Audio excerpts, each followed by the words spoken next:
Mirëmëngjesi të gjithë atyre që janë zgju edhe po fillojnë ditën mbar. Shpresoj që keni pushu edhe fundjava tjetë me familjar e këndshme. Mirëmëngjesi edhe nga unë të gjithë miqve të Klan Kosovës dhe të emisionit Weekend. Çdo weekend jemi mësuar që mëngjeset të nisim me energji pozitive dhe me lajme të mira, por jo edhe kësaj here. Pasi që gjatë ditës së djeshme ndodhi një rast tragjik, i cili tronditi jo vetëm Prishtinën, por mbar vendin. Një dizajner i njoftur ka ndruar jetë në rrethana shumë të rënda, emrin e të cilit nuk po e përmendim për shkaqe konfidencialiteti. Sipas informacioneve fillestare, dyshohet se ngjarja ka nisur në një incident të dhunshëm në banesën e tij, ku ai ka plagosur bashkëshorten e tij, një influencere të njohur. Fatmirësisht ajo është jashtë rrezikut për jetë, me qenë se ka marrë trajtim mjekësor në qendrën klinike universitare të Kosovës gjatë ditës së djeshme. Mirë po, këtë çështje do ta diskutojmë edhe me te sot bashkë me panelistët tanë, përpara se të flasim se kush do të jenë panelistët tanë, ne shkojmë atje në vendin e ngjarjes ku ka ndruar jetë, me qenë se gazetarja jonë Gentiana Gashi gjendet atje për të mësuar informacionet e para në lidhje me këtë rastin krejt që ka dihet deri më tani. Mirëmëngjesi Genta.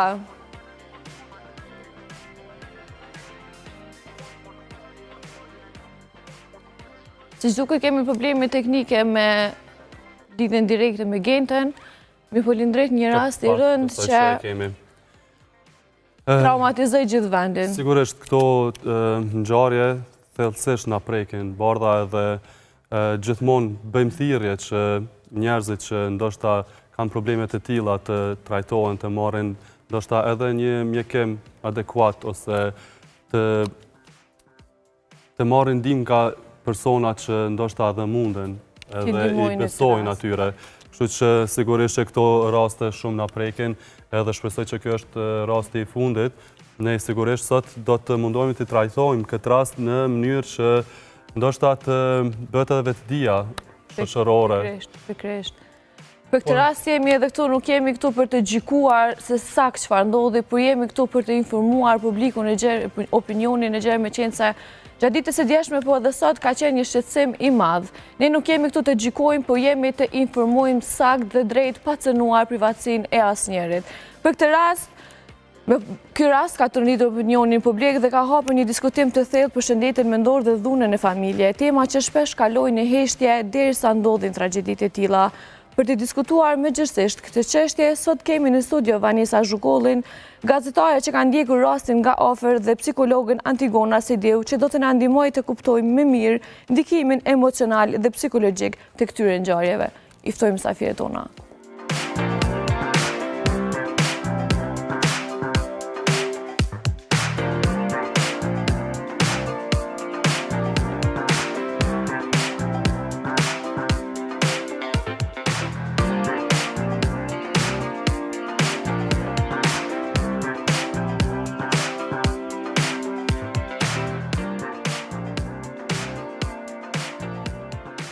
Mirëmëngjesi. Mirëmëngjesi, mirë se erdhët. Faleminderit që jeni bashkë me ne. Para se të fillojmë diskutimin me ju, unë e paralajmërova edhe më herë që gazetarja jonë Gentiana Gashi ndodhet në vendin e ngjarjes ku ndodhi rasti tragjik gjatë ditës së djeshme, të cilin ne kemi një lidhje direkte. Mirëmëngjesi Genta, mund të na tregosh se cilat janë informacionet e para në lidhje me rastin? Mirëmëngjes edhe një herë juve dhe gjithë shikuesve të Weekend. Pasditja e datës 9 maj që e tragjike për familjarët dhe jo vetëm. Kjo për faktin se dyshës nuk dihet se çka i çoi deri tek konflikti, por dyshohet se fillimisht gruaja u plagos nga burri i saj, ku ky i fundit mbeti i vdekur sipas organeve të rendit. Ndërsa e plagosurva fillimisht thuhet se kërkoi ndihmë nga njëra nga ordinancat më të afërta tek banesa e saj, ku vetë pronari i kësaj ordinance thot se e plagosura kërkoi ndihmë nga plagët e mara dhe se kishte ikur nga banesa me ato plag. Pas kësaj, ndihmën e parë e mori tek ordinanca më e afërt për të përfunduar rasti tek organet e rendit. Thuhet se policia tashmë ka thuhet se në këtë rast ka thënë se mbështetja dhe sipas organeve të rendit të ditës, thuhet se fillimisht dyshohet se personat kanë pasur lëndime nga një mjet impret që dyshohet të ketë qenë thik. Teksa hetimet për rastin po vazhdojnë, Klan Kosova ka marrë informacione jo zyrtare, ku thuhet se ngjarja buron prej kohësh. Ku biznesi i dizajnerit tashmë të ndjer është vendosur në pronësinë e Agnesa Vuthajt, ku dizajneri tashmë i ndjer ishte vetëm punëtor tek ajo. Kjo ngjarje thuhet se ka pësuar shumë shqetësime dhe gjendje emocionale të rënduar e shpirtërore tashmë tek i ndjeri, e që po ashtu, nga informacione jo zyrtare, kemi mësuar se kjo ka qenë një pakënaqësi e dyshës që thuhet se pësoi në fatalitet për njërin prej tyre. Gjenda, të falenderojmë shumë për këto informacionet ekskluzive, mund të themi, për këtë lidhje direkte dhe burimet jo zyrtare të tua. Sigurisht ne i kuptojmë edhe emocionet që mund dalisht i keti, por dhe gjithë ne me qenë se është një rast se na të rënditi jo vetëm familjarve, por e gjithë vendin. Falenderojmë shumë për këto informacionet dhe shihemi pas pak së bashku. Falenderit shumë, Gjenta. Antigona, po e vijojmë me ju këtë diskutim, një ngjarje rënd që na shkatroj, le të themi, në thonjza të gjithëve. Si mund të ndikon një çështje e tillë në shoqërinë tonë? Jo vetëm kjo ngjarje, po një valë ngjarjeve të ngjashme kohëve të fundit, natyrisht kanë qenë shqetësuese për gjithë, sidomos për neve që jemi punonjës të shëndetit mendor dhe ata cilët jemi aty për me ofru ndihmën. Nuk po du me dhënë konotacion që personat në fjalë mund të kenë pasur probleme shëndetit mendor, sepse nuk jam këtu për diagnostiku askënd. Duhet jemi të kujdesshëm edhe në ato fjalimet, por duhet flas për shoqërinë tonë, për fenomenin i cili po ndodh, për dhunën dhe vrasjet, vetvrasjet e kohëve të fundit, të cilat janë bë pak si të shpeshta dhe shqetësuese, të cilat natyrisht i kanë ato shkaqet e veta dhe arsyet pse e mundshme pse munden me ndodh. Unë e di që jemi një popull i dalur prej luftës dhe asnjëherë nuk i kemi trajtu traumat e luftës, përveç pjesës ku traumat seksuale marrin një ndihmë profesionale përmes organizatës e cila merret me këto çështje. Pjesa tjetër shoqërisë janë totalisht të lanur anash nga këto pasoja. Mos harrojmë, ndonjëherë mendohet që ato gjeneratat e reja që s'kan qenë pjesë e luftës nuk i vujnë ato pasoja, por traumat bartën nga gjenerata në gjenerat. Nëse nuk është trajtuar një traumë, ajo shkaktohet tek personat e tjerë përmes fillimisht përmes vetdijes kolektive, kujtesës kolektive, pastaj përmes sjelljes, përmes emocioneve të cilat ne i shfaqim dhe imagjinoni nëse një prind ka qenë me PTSD, post-traumatic stress, domethënë sindromin stresin post-traumatik, ai do ta shfaq këtë përmes sjelljes dhe mënyrës se si ai ndjehet edhe tek fëmijët e tij, edhe tek edukata, edhe tek gjithçka. Kështu që dhuna është një prej arsyeve është edhe kjo, por jo vetëm kjo. Ajo që po shohim tek shoqëria jonë është kemi një krizë vlerash, kisha më e quajt, sepse gjithçka që është konsideruar vlerë, atjetër që kjo është shumë e rrezikshme, sepse nëse po humbim vlerën, për shembull vlerat janë ato që mbajnë gjallë një shoqëni, që e mbajnë shëndetshme një shoqëni, fal vlerave ekziston njerëzimi. Sepse ne përmes vlerave respektojmë, vlerë nuk kupton drejtësia që ne japim dikujt, sepse nuk mund t'i bëjmë pa drejtësi dikujt vetëm nëse jemi gjyqtar. Po shohim sot pa drejtësi gjithandej sociale, ikje njerëzve nga ky shtet për shkak se nuk gjejnë veten dhe kam përshtypjen një presion për kushte më të mira, për një jetë luksi, ka bërë që njerëzit po ngajnë, po vrapojnë pas lumturisë, lumturinë e lidhin gjithmonë me gjanat materiale dhe kanë humbë kontaktin me paqen e tyre të brendshme. Jo pasaj e shfaqjes. Përmendet që edhe lufta e ka ndikimin e vet, po tek rinia ndoshta që nuk është që e kanë perituar shumë luftën, sa po ka ndikim edhe lufta tek gjeneratat e reja? Ato janë pasoja ndër gjenerata. Për shembull, nëse kemi një me idenë që tash jemi të lirë, na e keq kuptuar lirinë. sepse liri ti ke të drejtë, je i lirë me vozit në komunikacion, po aty kur del në komunikacion i ki edhe do obligime, i ki edhe do sankcione, nuk mundesh me hinë të kuqen. Na e kemi keq kuptu lirin dhe në kuptimin social jemi të shkel krejt ligjet, krejt vlerat. Do më thënë, sot duke u bazu në lirin time të veprimet, unë jam në gjendje me shkel mbi çdo vlerë. Unë jam e lirë të dalë në media dhe të flasë çfarë du dhe të thirr shpesh në emën të drejtësisë, në emën të feminizmit, të nohët tjetri pa e pas atë sensin që jemi duke shkaktu një lëndëm të tjetri. Mblidhen gratë në një emision për mi mbroj drejtat e grave dhe ofendoj njëna tjetrën, që nuk di ma çka është vlerë në këtë rast dhe çka s'është vlerë. Krejt këto janë imazhe për publikun. Mediat janë kontakti i parë që na sot e kemi. Jo vetëm përmes televizionit, por përmes rrjeteve sociale, na secili kur zgjojmë mëngjes kontaktin e parë kemi me telefonin fatkeqësisht. Dhe kontakti i fundit kur shkojmë me fjet është telefoni. Ajo çka po na servohet janë dhuna, vrasje, vetvrasje, gjithçka antivlerë, nuk kemi emisione edukative. Kërkush nuk fol që duhet me respektu tjetrin. Një fëmijë gjithmonë ka nevojë me mësu prej të rriturve dhe ku janë që ato emisione që Pikërisht kjo është edhe arsyeja pse sot po e zhvillojmë këtë diskutim, po le të kthehemi Antigona te rasti tragjik për cilin edhe jemi mbledhur të diskutojmë. Një çift i cili në rrjetet sociale ka publikuar vazhdimisht dashuri, një lidhje dhe raport të mirë, meqense janë që të dy figura publike. Si është e mundur që në rrjetet sociale të postohet krejt diçka tjetër e një lidhje të përfundojë në një formë të tillë? Është pikërisht kjo nevoja për me shfaq vetëm anën pozitive. Rrjetet sociale, Instagrami, gjitha rrjetet sociale, shfaqin vetëm anën e mirë, suksesin, bukurinë, janë edhe ato filtrat të cilët ne i përdorim për me shfaq sa ma bukur, sa ma mirë dhe sa ma luksoze jetën tonë. Fotografojmë një çantë atje sa ma luksoze që ndoshta s'është e jona heq dhe postojmë në rrjetet sociale për me tregu. Do të thënë, kjo është një farë presioni social në të cilën gjendet rinia fatkeqësisht dhe kjo ka bërë që ata me hub kontaktin me veten dhe me paqen e vet. Do të thënë, duke menduar që janë të lumtur prej një çantës ose një veture luksoze ose çka do qoftë, një raporti falso të cilën postohet në rrjetet sociale. Është ndruar me menja të vlerat monetare.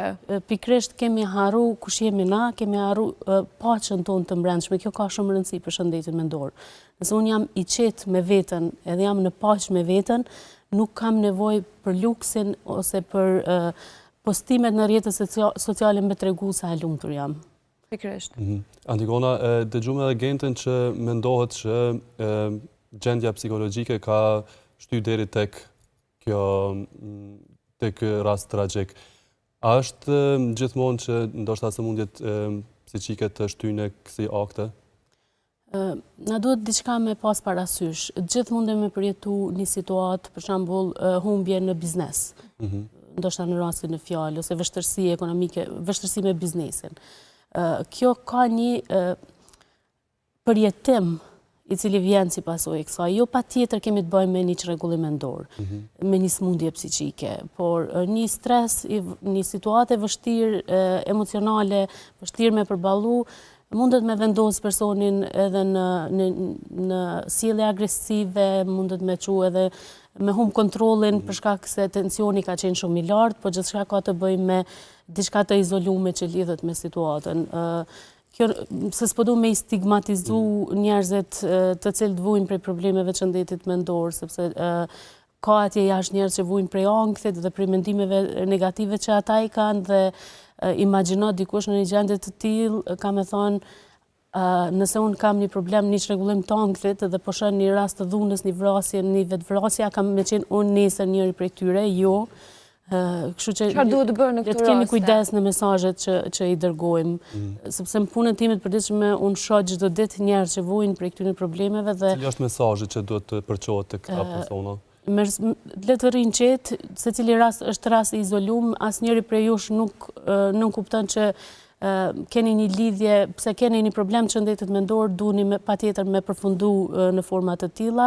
Do thënë, janë raste të izolume, kisha me lut sa më pak me rënë kontakt, jo vetëm ata që vujnë për problemeve të shëndetit mendor, por gjithë njerëzit sa më pak me kliku në këto lajme, sa më pak në fund ditës e kemi obligim të harrojmë mbiçenjen tonë mendore. Unë besoj që as ai algoritmi rrjetet e mia sociale nuk mi poston çto informacionet edhe shpesh hasi me njerëz që thonë a peçka kish ndodhur një vrasje, një aksident, një kjo, edhe unë jam totalisht jashtë prej atyre informatave dhe këto e bëj për me ruajtur shëndetin tim mendor, jo pse nuk më interesojnë lajme të tilla në kuptimin profesional ndoshta ose sepse jeton në këtë shoqëri.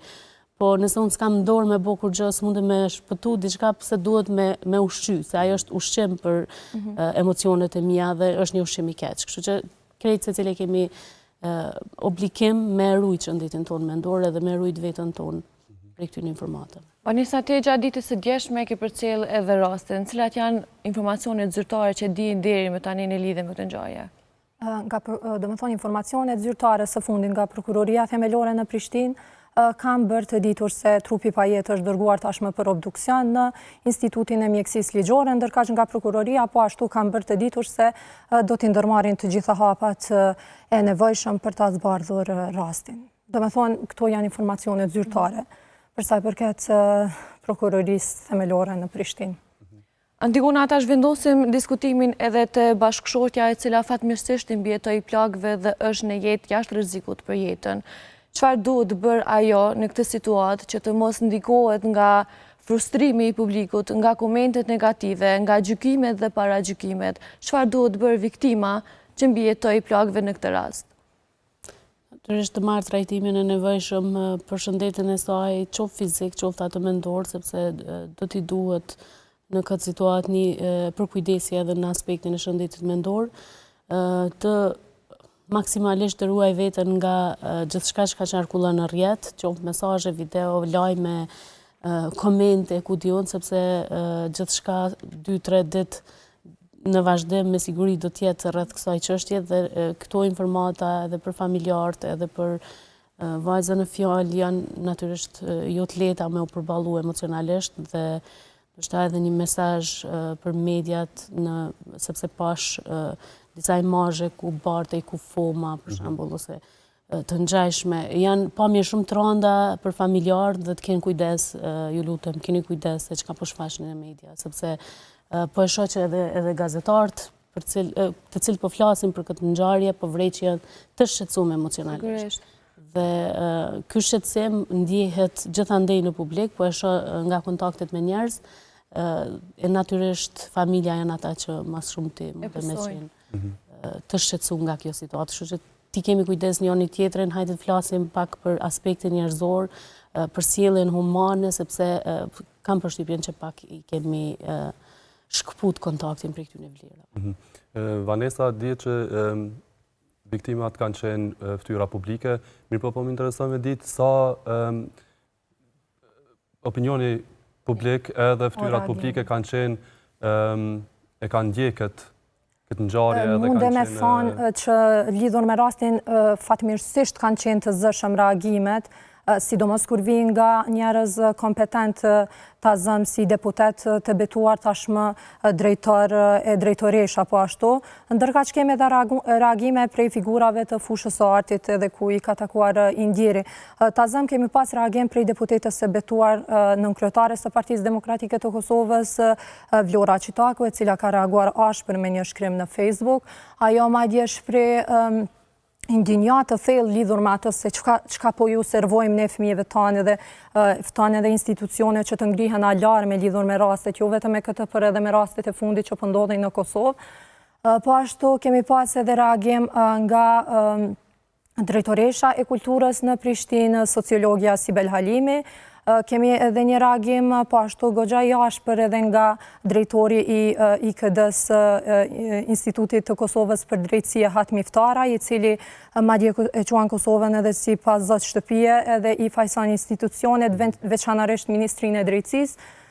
Ndërsa prej figurave nga fusha e artit e kemi reagimin e Blerina Klokoqi Rugovës, një reagim mbas edhe i pritur për shkak se ka qenë edhe kolegi saj.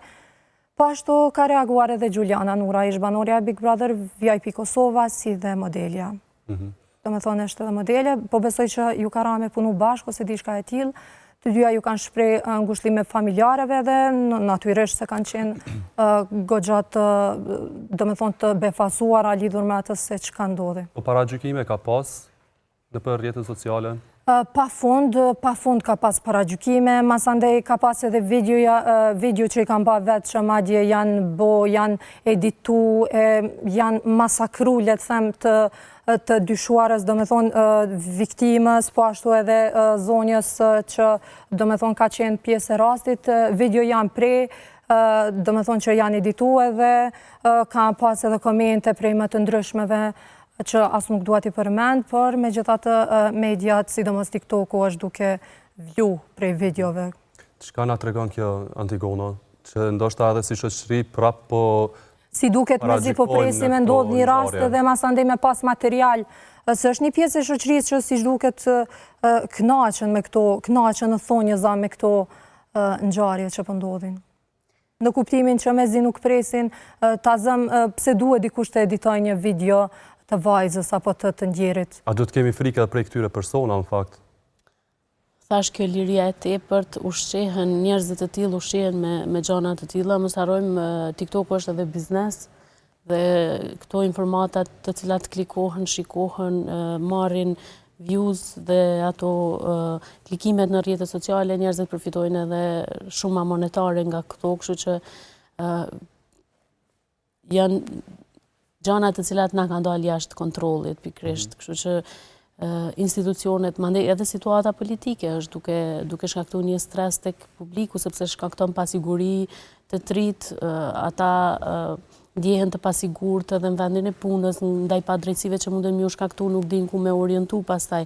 Jemi një farë kaosi kështu si shoqëri dhe ky kaosi afekton direkt mandej mënyrën se si ne ndjehemi dhe si reagojmë, kështu që këto rrjete sociale, sidomos TikTok, janë të bëhet të pakontrollueshme, jo rastësisht disa vende po e mbyllin TikTokun.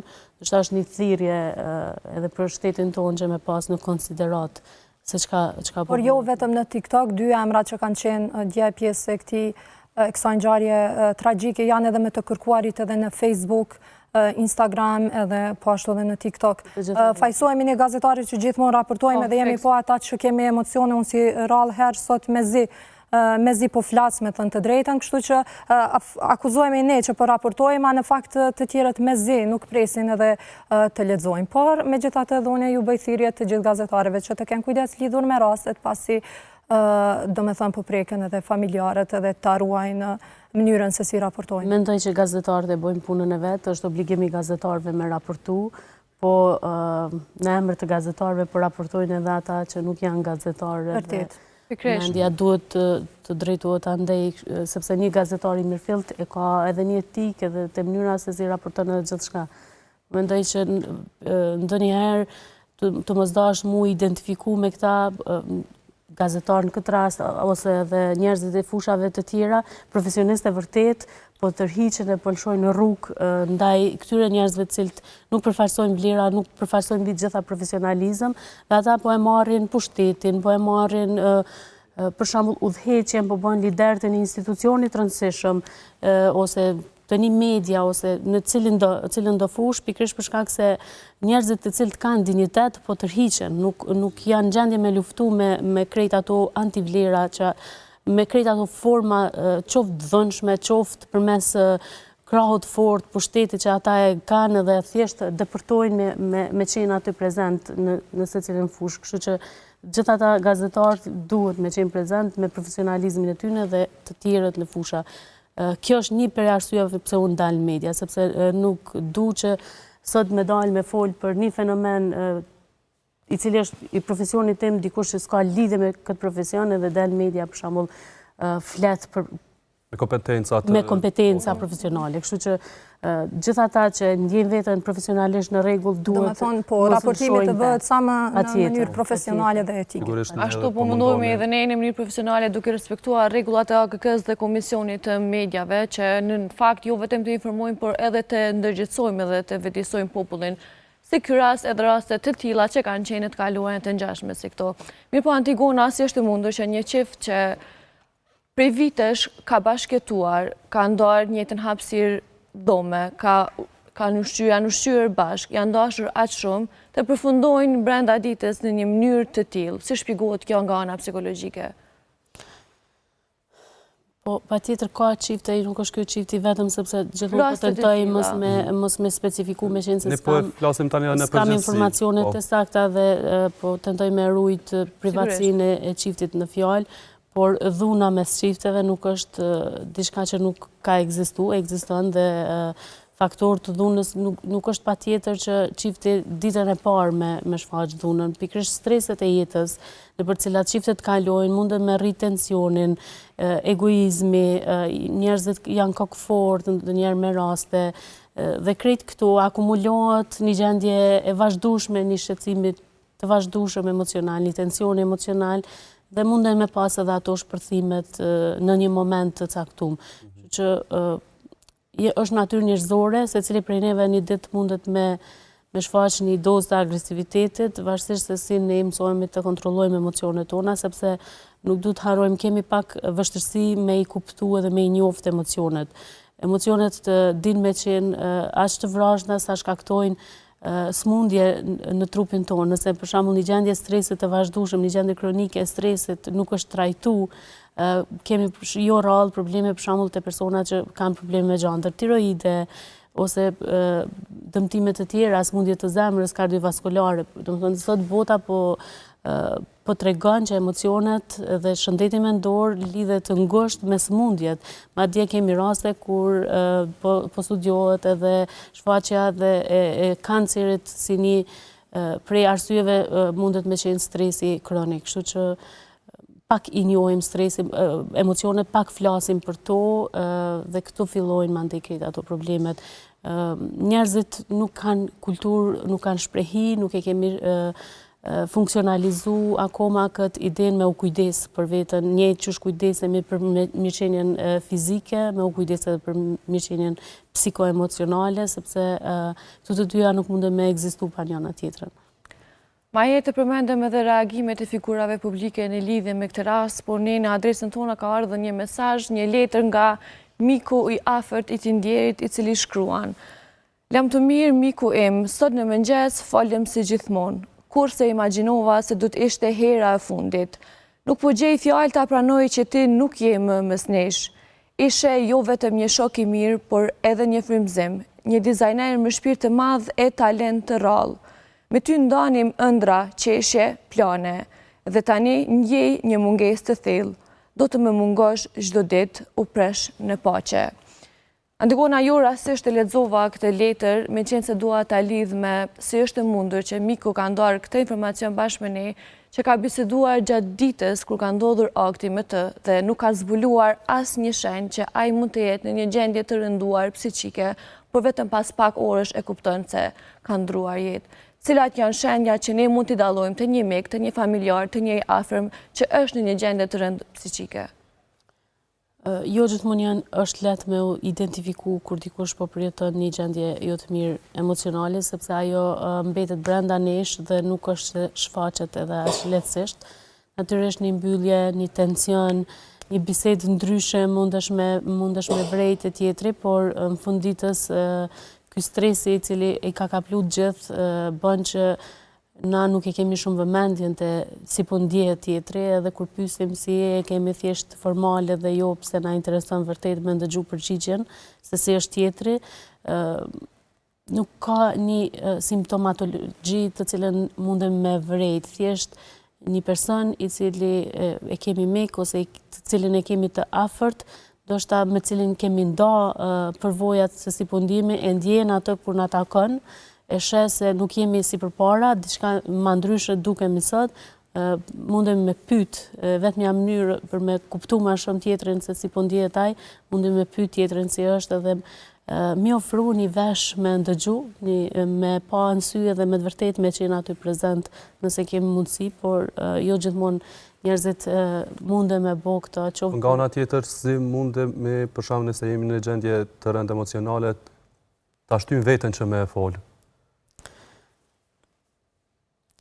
po të mos kishte ekzistu paragjykimi, stigmatizimi, njerëzit do ta kishin shumë atlet të tregojnë, por sot me krejt këtë presionin që tham me u duk se jemi mirë, me u duk se kemi lek, me u duk se jemi të pasur, kemi jetë luksi, njerëzit hezitojnë me tregu kur ata ndjen bashk, kur ata ndjen të vetmum, kur ata ndjen agresiv, kur ata kanë frikë, sepse gjykohen. Imagjino një fëmijë i cili friksohet se është normale me u friksu prej territ ose ku diun, e marrë mrena vetes sepse nuk pranohen këto emocionet, të na shihen si emocione negative. Nëse ki frikë është emocion negativ dhe është turp me fol për frikën tënde.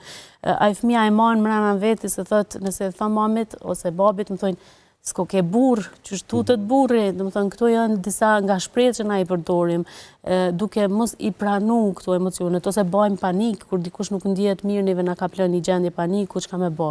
S'kemi nevojë me kriju panik, kemi nevojë me i pranu, ato janë emocione normale, nëse kemi një situatë sikur kjo që po e shohim sot, natyrisht gjithë jemi të shqetësuar dhe nuk është turp me shfaq. Edhe unë jam e shqetësuar, bëna një postim, thash jam e shqetësuar nga vala e fundit të këtyre ngjarjeve që po ndodhin. Kështu që kemi nevojë me normalizu këto, për shkak se kështu i hapim rrugë njerëzve me u shpreh, me tregu edhe kur ata nuk ndjehen mirë. Nuk ka një mënyrë tjetër, nuk ka një magji që mundemi me bën këtë rast, po magjia ndodh nëse na krijojmë një qasë klime të hapun ku na kishim me i pranu, pa i gjyku edhe emocionet jo të mira ose negative të ashtu quajtura. Antigona, të falendrojmë shumë për gjitha këtu këshilla që na dhe urojmë që fjalët e tua dhe këtë diskutimi joni të ketë ndërgjithësuar dhe vëdësuar sa do pak njerëzit që janë në një gjendje të rënduar. Faleminderit edhe ty, Vanesa, për gjitha informacionet që na dhe. Kënaqësi pas të lyave këtu. Unë me që po du me shfrytëzu pak të hapësirë publike për të dhënë një mesazh tek ti që jeni në një gjendje të rënduar psiqike, shpirtërore e emocionale. Nuk je vetëm, shqetësimin tënd ndaje me një familjar, mik apo të afërm, me qenë se çdo problem ka zgjidhje. Nuk është turp të kërkosh ndihmë profesionale për t'u trajtuar. Mëkat është të dënosh veten, familjen, por dhe mbar shoqërinë. Shkojmë një shkëputje të shkurtër të kthehemi vetë pas pak.